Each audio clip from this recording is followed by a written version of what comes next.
যথাযোগ্যভাবে রমজানকে যদি আমরা কাটাতে চাই, এর সঠিক ব্যবহার যদি করতে চাই, যেই প্রস্তুতিগুলো লাগবে 11টি প্রস্তুতি, যেগুলো আমাদের রমজানকে সার্থক করতে পারে ইনশাআল্লাহ, তার মধ্যে সর্বপ্রথম যে প্রস্তুতিটি দরকার সেটি হলো রমজান মাস শুরু হওয়ার আগে থেকেই তওবা এবং ইস্তেগফার করতে হবে। কি করতে হবে ভাই? তওবা ইস্তেগফার কেন করবেন? তওবা ইস্তেগফার তো সারা বছরের রুটিন আমল। রমাদানকে কেন্দ্র করে রমজান মাসকে যদি আপনি সঠিকভাবে ব্যবহার করতে চান, তাহলে কেন আপনাকে তওবা ইস্তেগফার করতে হবে? কারণ হলো তওবা এবং ইস্তেগফার এর মাধ্যমে আমরা আল্লাহর রহমতের উপযুক্ত হব। আমাদের নানা নাফরমানের কারণে আল্লাহর রহমত থেকে আমরা দূরে সরে গেছি।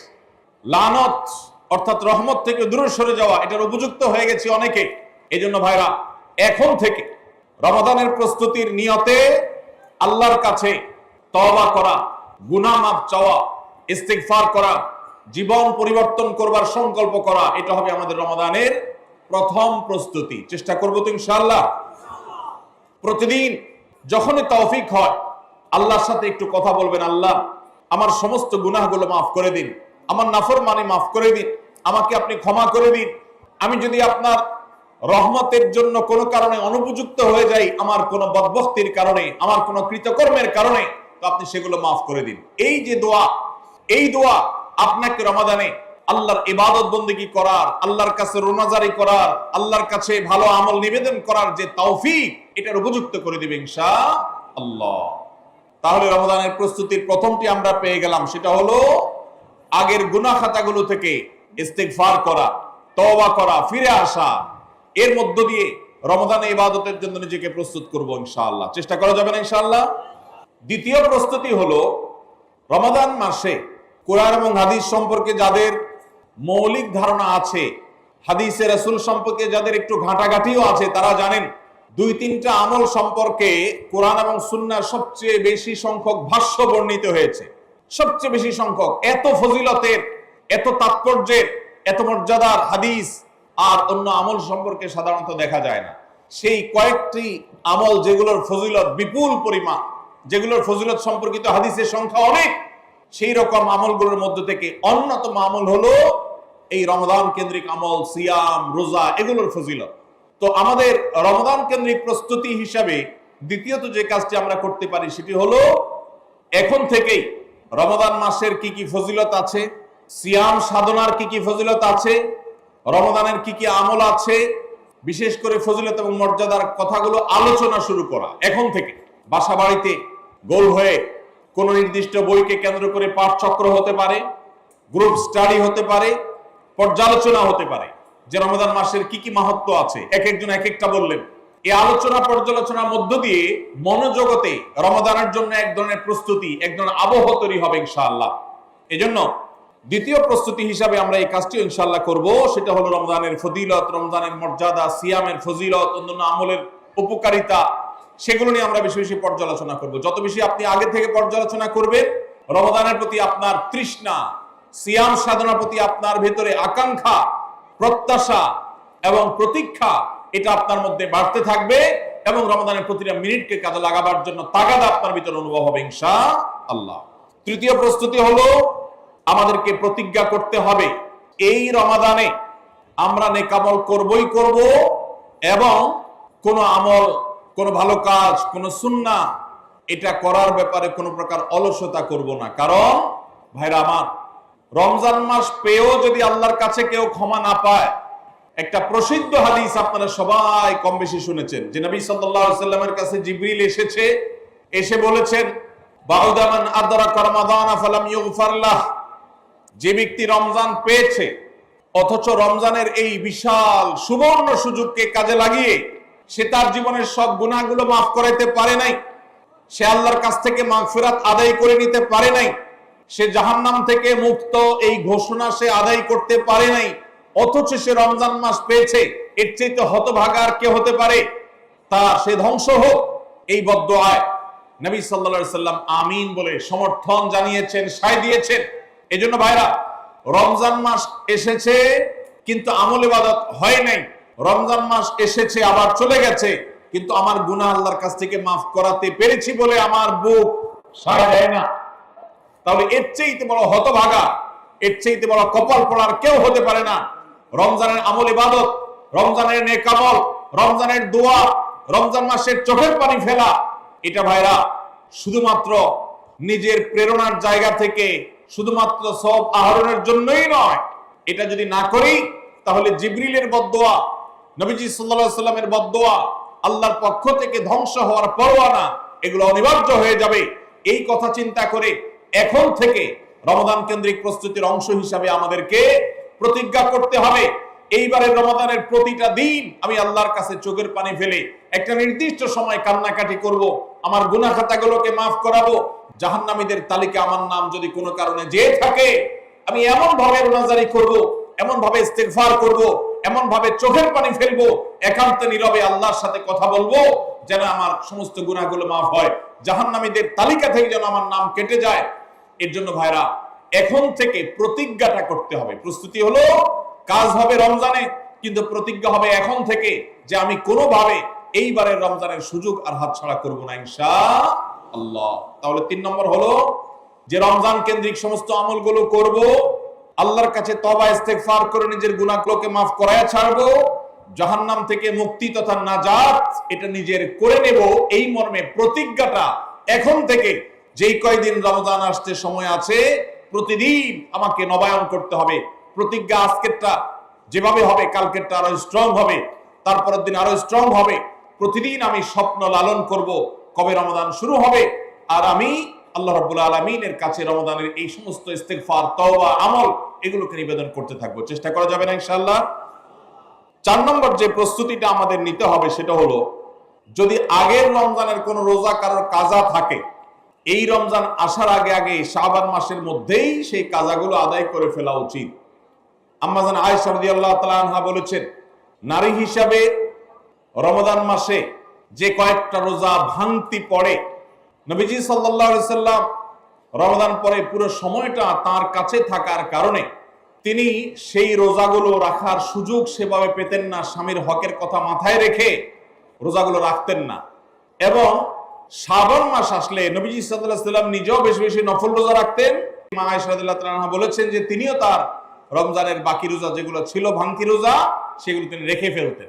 তো এই হাদিস থেকে বোঝা যায়, রমজানের রোজা যদি কারোর কাজা হয়, পুরুষদের অসুস্থতার কারণে হতে পারে, মা বোনদের মাসিকার কারণে হতে পারে, তাহলে সেই রোজা যত দ্রুত সম্ভব আমরা কাজা করে ফেলবো। এবং সেই কাজা করতে যদি কোনো কারণে, যৌক্তিক কারণে বা যে কোনো কারণে যদি বিলম্ব হয়, তাহলে এই বছরের আসন্ন রমাদানের প্রস্তুতির অংশ হিসাবে আগের রমজানের কোনো ভাঙতি রোজা থাকলে সেগুলো সব রেখে কাজা করে সম্পূর্ণভাবে এই রোজার জন্য প্রস্তুত হবে। এটা হলো 4 নম্বর প্রস্তুতি। 5 নম্বরের রমজানের প্রস্তুতি হলো, আল্লাহ রাব্বুল আলামিনের কিছু সাধারণ ক্ষমা আছে, কমন ক্ষমা, গণহারে মাফ। আল্লাহ তাআলার এই যে সাধারণ ক্ষমা, গণহারে মাফ, এই গণক্ষমার উপযুক্ততা নষ্ট করে দেয় দুটি জিনিস। তার একটি হলো শিরক, আরেকটি হলো হাসাদ। একটা হলো হিংসা, আরেকটা হলো শিরক। নবী করিম সাল্লাল্লাহু আলাইহি ওয়াসাল্লাম বিভিন্ন হাদিস থেকে আমরা জানি, তিনি বলেছেন, আল্লাহ রাব্বুল আলামিন বিশেষ করে লাইলাতুন নিসফি মিন শাবানে যখন মানুষকে গণহারে ক্ষমা করেন, তখন 2 শ্রেণীর মানুষকে আল্লাহ তাআলা মাফ করেন না, ইল্লা লিল মুশরিকিন আও মুশাহিন।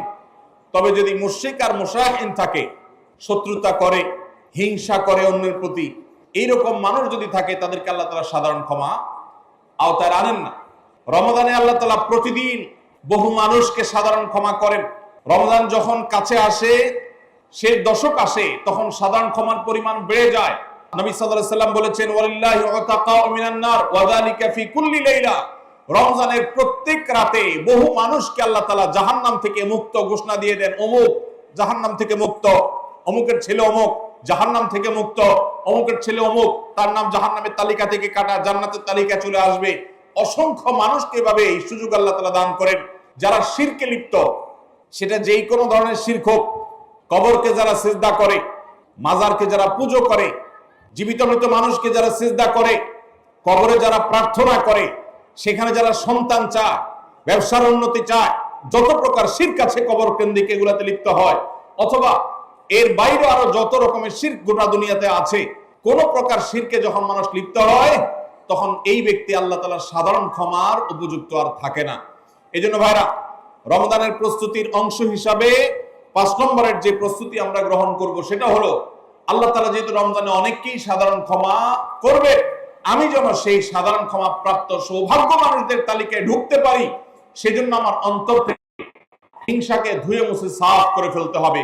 কোন মুসলমানের কল্যাণ দেখে আমার কষ্ট হবে না, কারোর ভালো দেখে আমার ভিতরে জ্বালা পড়া হবে না। পারলে তার জন্য আরো বেশি দোয়া করব, যে কারো ভালো হোক আমি আরো ভালো চাইবো, কারোর কোনো ক্ষতি আমি চাইবো না। এই কল্যাণ কামিতাই হলো দিন। আদ-দীনু আন-নাসীহা। কিলা লিমান ইয়া রাসূলুল্লাহ?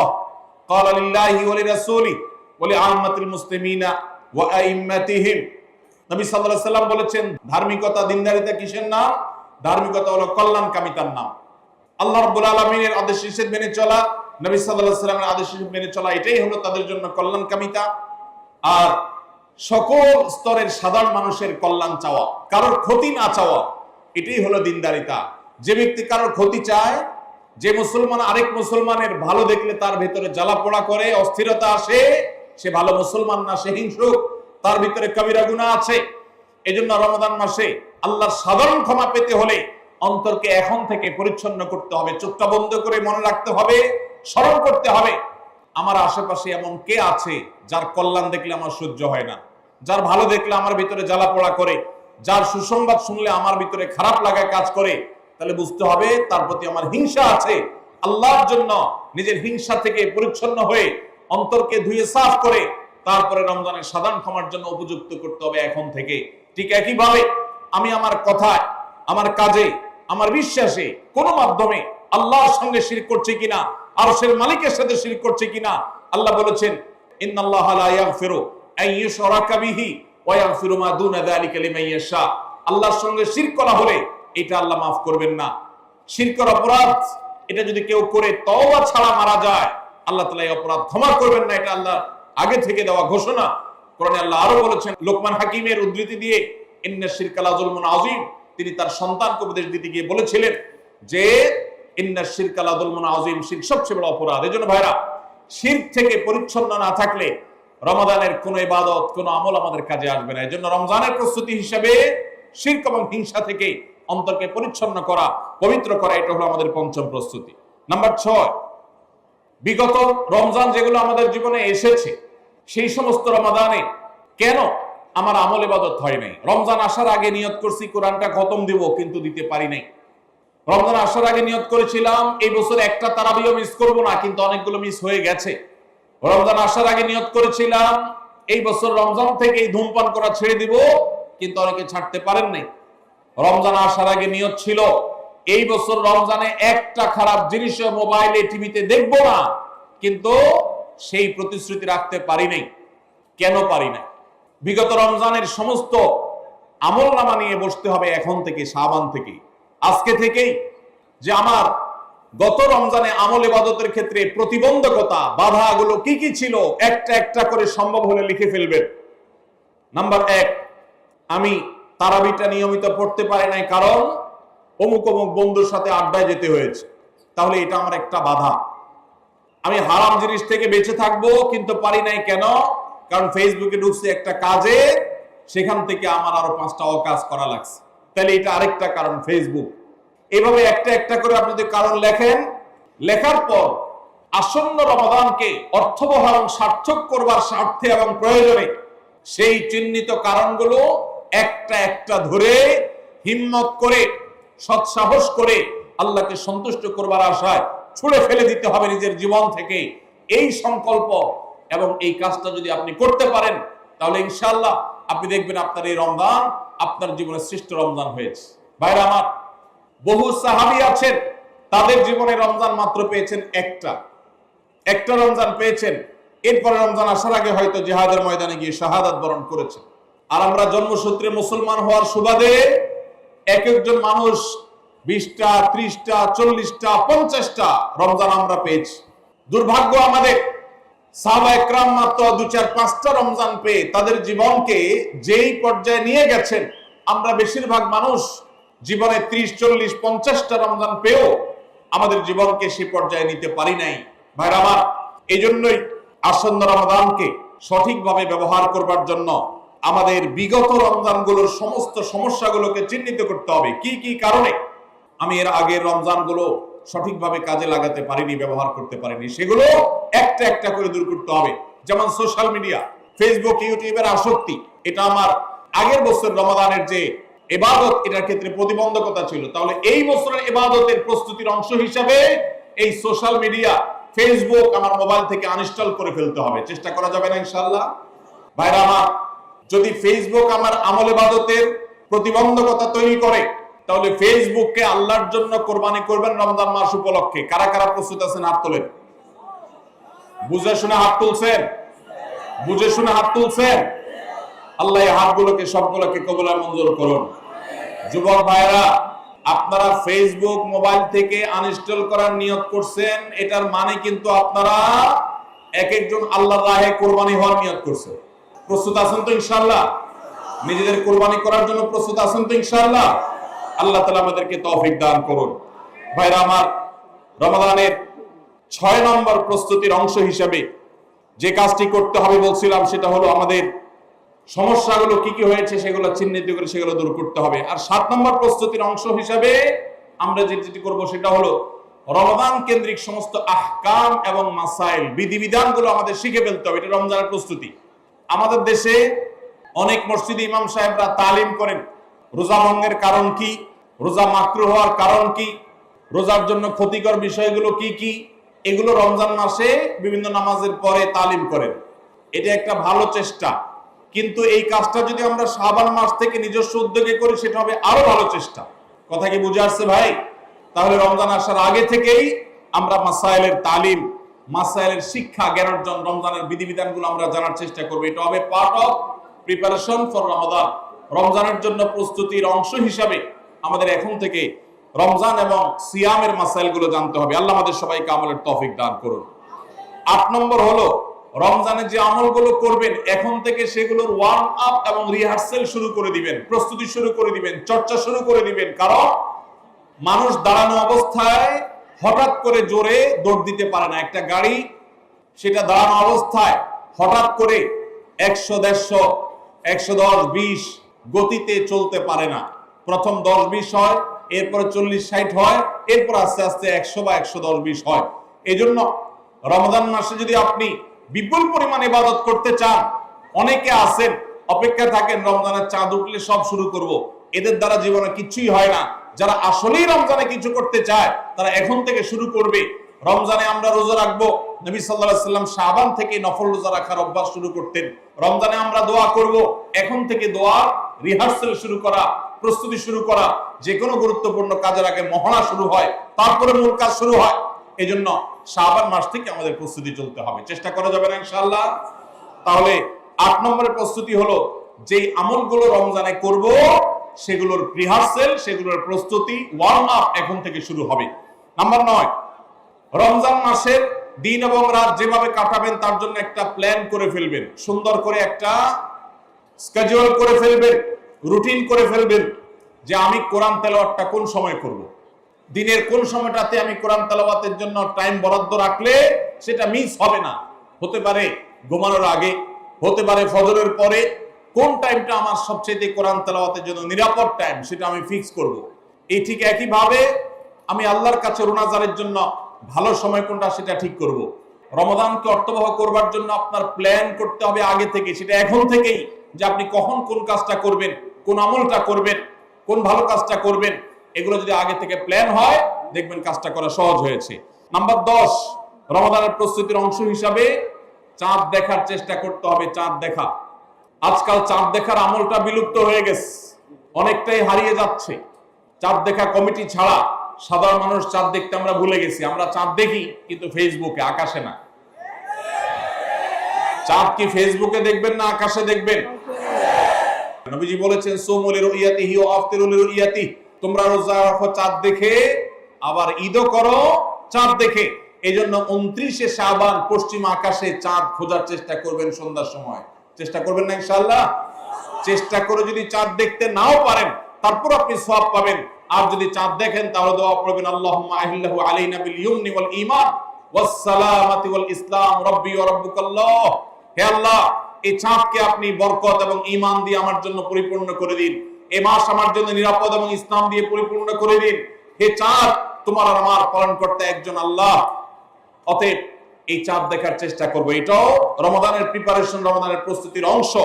11 নম্বর হলো আল্লাহর কাছে ভাই চোখের পানি ফেলে এখন থেকে দোয়া করব, আল্লাহ এই যে রমজান আসছে এটা যেন আমার জন্য লাইফ চেঞ্জিং হয়, এটা যেন আমার জীবন পরিবর্তনকারী হয়, এটা যেন আমাকে মুত্তাকি বানিয়ে ছাড়ে, এটা যেন আমাকে নেকামল ওয়ালা বানিয়ে দেয়, এটা যেন আমার জীবনে বিশাল বড় অ্যাচিভমেন্ট এনে দেয়, এটা যেন আমাকে মাগফিরাত পাইয়ে দেয়, এটা যেন আমাকে নাজাত পাইয়ে দেয়, এটা যেন আমাকে জান্নাতের উপযুক্ত করে।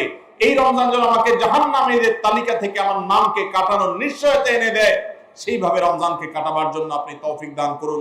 এখন থেকে আল্লাহর কাছে এই বরাদ্দ আদায় করতে হবে, চেয়ে নিতে হবে এবং সেটার জন্য দোয়া করতে হবে। এই দোয়াটা হলো একাদশ এবং সর্বশেষ প্রস্তুতি। চেষ্টা করা যাবে না ইনশাআল্লাহ?